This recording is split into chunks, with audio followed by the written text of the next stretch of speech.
aware of your emotions and other people's emotions. Let's see what the parts of our brain do.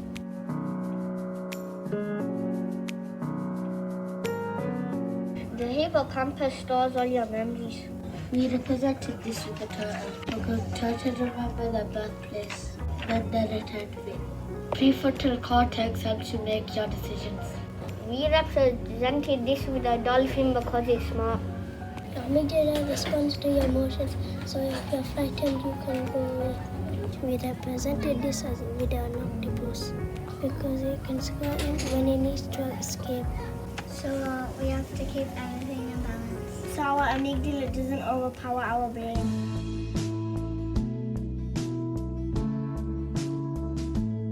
After the excitement of playtime, we take a moment to settle down our amygdala.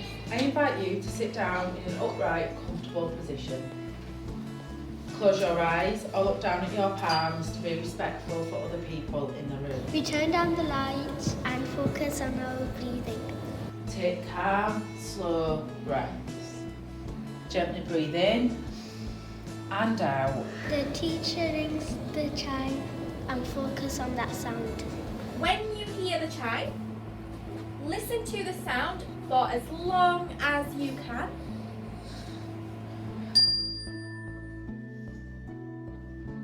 This teaches us to focus our mind. If your mind wanders, that's okay. Just try to bring your focus back to your breath.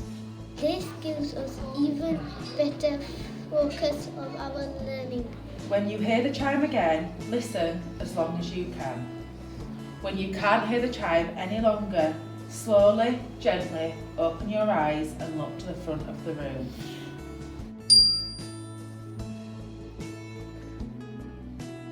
We made coffee bottles. We use it when it's time for a brain break. We filled our bottles with different materials. We get the bottle, shake it, watch it settle down, and then our brain settles down.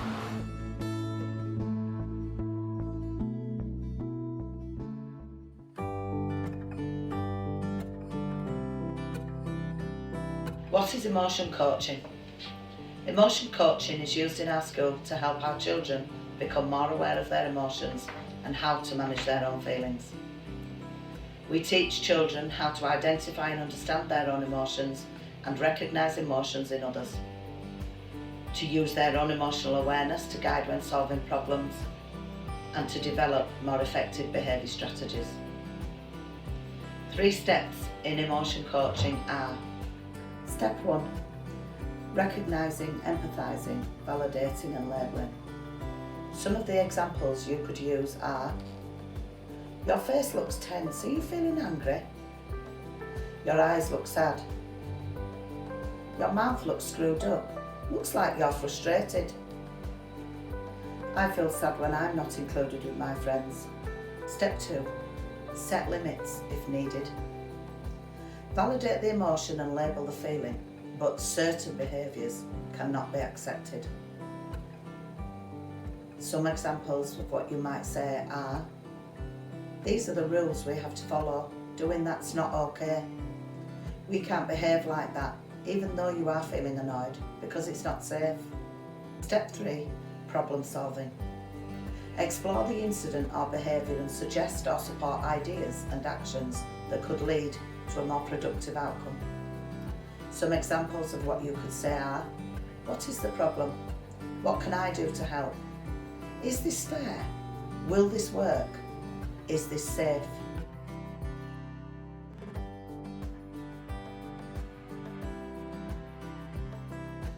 This is just an example. We're actually best friends. Morning, girls. You're looking a little bit upset. Is there anything I can do to help? Yes. So basically, on the playground, I grabbed something and I didn't know that she was playing with it. And then she started shouting at me, saying that that she was playing with it first.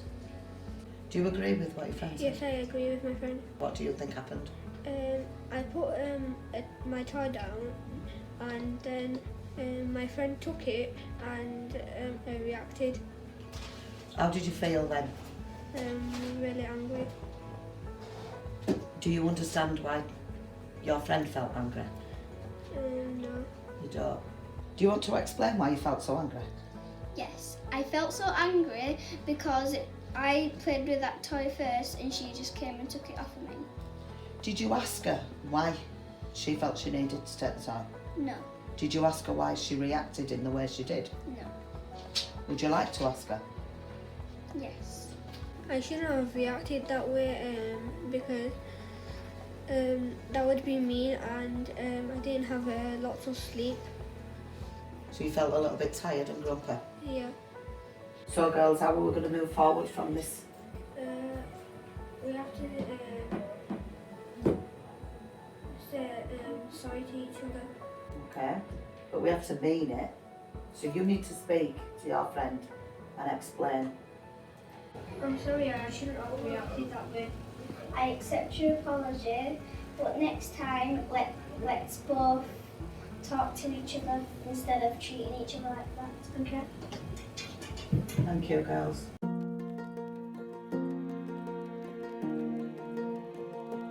Our classrooms are calming and very cozy.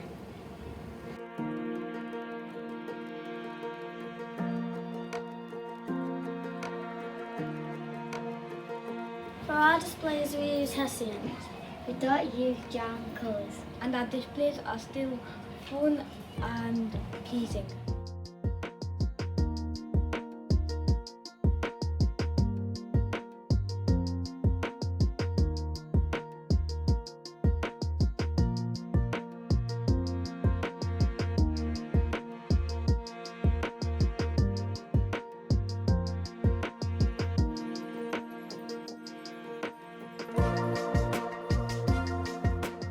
Our reading corners are inviting.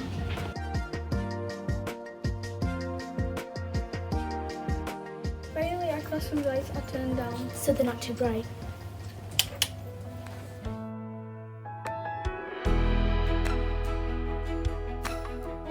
We enjoyed lots of outdoor learning.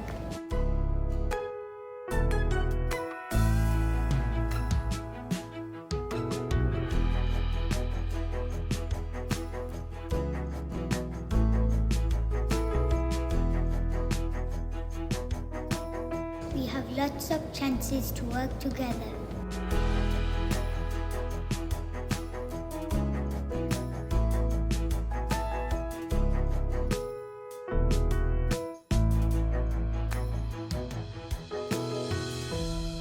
Our learning is always fun.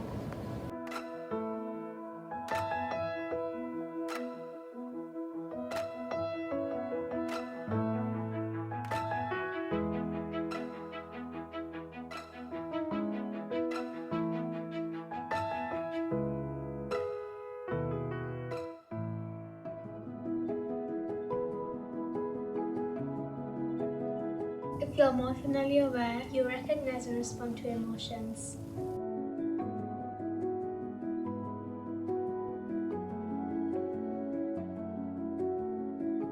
When you're happy, your mind is clear. You recognize the experiences that make you happy and you express gratitude.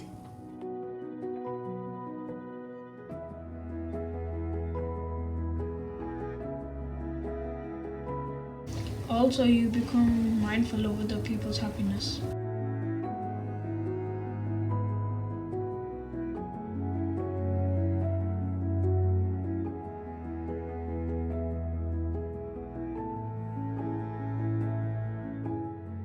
If you feel unhappy, You have to fix it. you can do some breathing. Or you can use your mind button. Remember to talk to somebody. Hello. Hello.